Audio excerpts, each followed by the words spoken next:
Hey guys, in this video we're going to go over how to auto sweep in Tiger Broker. Now let me explain something to you.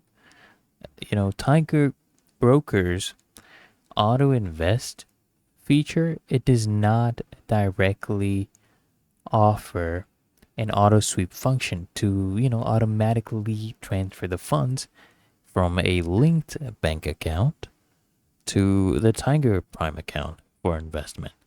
Instead, the Prime account, you can set up recurring deposits to basically fund the auto invest plan, which needs to be manually managed alongside the auto invest settings. Okay, that is the only way to go about this. So I hope this shed some light for you, and if you appreciate the honesty, make sure you smash that like button and subscribe to frequently asked questions.